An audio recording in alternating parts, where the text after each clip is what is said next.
So today I'm going to be showing you how Cape Verde shut down Lamine Yamal in their game against Spain, and the difference between Cape Verde's game against Spain and France's game against Spain that we just saw today. So I'm going to be using LNCOM's video about every play that Lamine Yamal included that had in his debut in the World Cup against Cape Verde. Go check out his video. But this is the first play. Lamine obviously came in as a substitute in this game. People were saying he might have been injured, so you got to give him some slack here. So you can see him getting the ball. And the first thing I want to point out is these three Cape Verde defenders that come in here. And this is what I want to call a triangle defense. This is when these three Cape Verde players are here. So you have one player playing man-to-man against Yamal.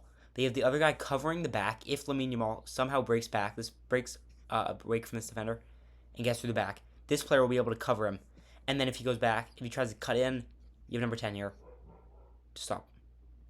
So this is the first instance that we see the triangle in this game, and we're going to see it a lot more. So I'm going to skip to the next highlight here. So this is another triangle defense here. This one's more compact here. You have, again, 17 playing man-to-man against Yamal here. I'll play it a little bit. You can see it here. He steps up. Now this is more of a, not as much of a triangle as we saw in the last one, but you still see it here. You can see this player is playing against Yamal. You have this Cape Verde player kind of hugging back, but he's also going to be able to cover this Spanish player if Yamal decides to pass to him. And you have number 14 for Cape Verde able to come in if Yamal keeps cutting across the top. You also have 21 here having his eye on Yamal. So you can see here, Yamal comes back. You still have this guy, so you think either Yamal is going to go to 5 here or to this Spanish player. So we can see Yamal goes to him, and now he goes off Yamal. He's still staying on Yamal, and he's going to the ball. And you can see now they're going triangle defense again against another Spanish player. So it's not just against Yamal, you're seeing this. You're seeing Cape Verde run the triangle defense against Spain.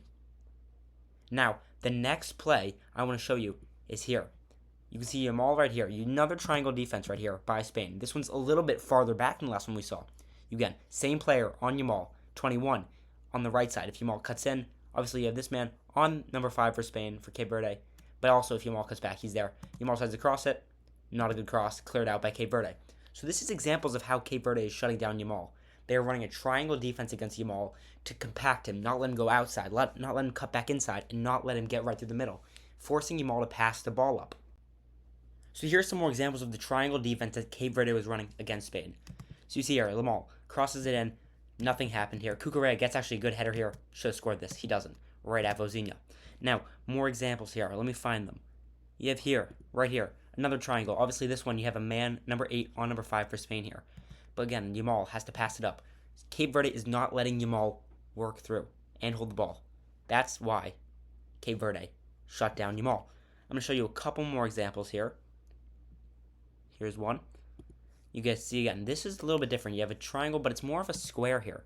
They're running more of a square defense, more of a rectangle. You can see you have 2 here, kind of one covering back if Yamal wants to cut in, and one covering the top here if Yamal wants to go back and make up top, maybe get a shot from up there.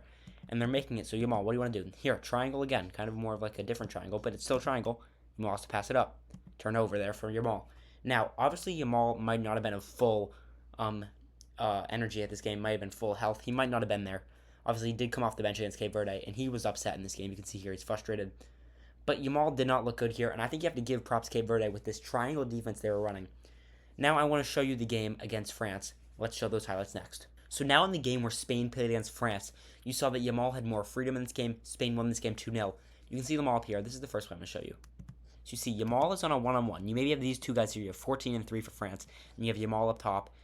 And you also, so you have these two guys. Yamal can cut through the back. Obviously, you have Saliba here for France.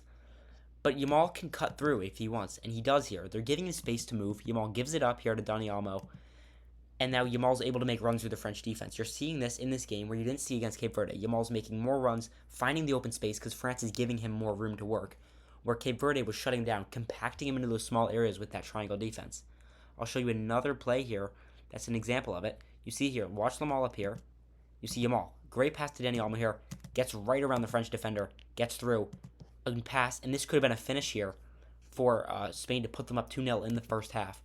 Wasn't finished there by Spain. But as I'm going to show one more time here, you see Yamal right here. He has the one-on-one. Obviously, he's not playing as far on the wing on these plays here. They're playing him more in the middle. But he's getting a one-on-one opportunity and beating his man, getting through, and giving Spain a chance to score there, which they don't. Now I'm going to show you 2 more instances from this game.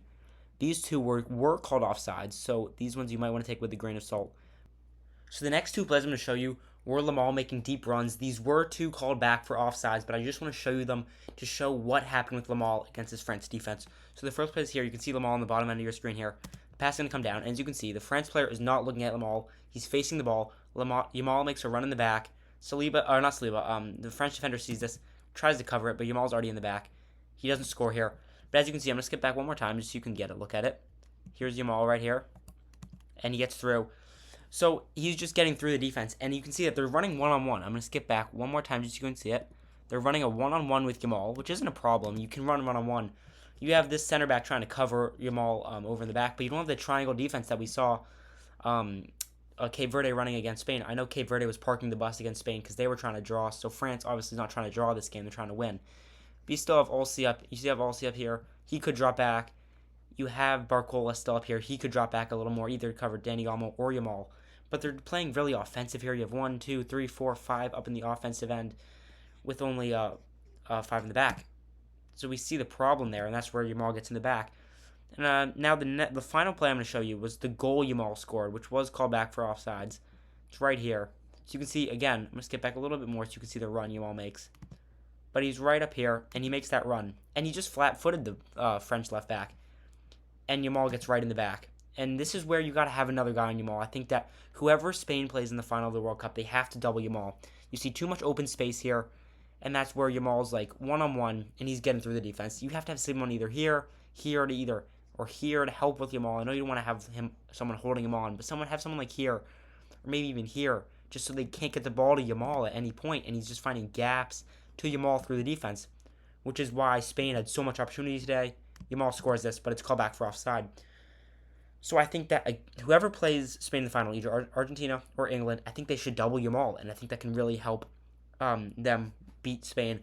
I know Yamal hasn't had a goal this tournament, or he might only have 1 goal this tournament, and people are saying he hasn't had an impact, but him holding the ball for Spain just causes more space to get open for Spain, causes more runs to be made, and he's the guy they like to have manage the ball. So I think when you can force them all into bad situations, force him under pressure, make him do bad passes, not have him hold the ball, that's where you can see success against Spain. So I think that's why Cape Verde was able to shut down Yamal, was because of the triangle. Comment down below your opinions on why Cape Verde was able to stop Yamal and what your predictions are for the finals. And I'm trying to hit 100 subscribers by the end of July, so subscribing helps so much. And thank you. Subscribe.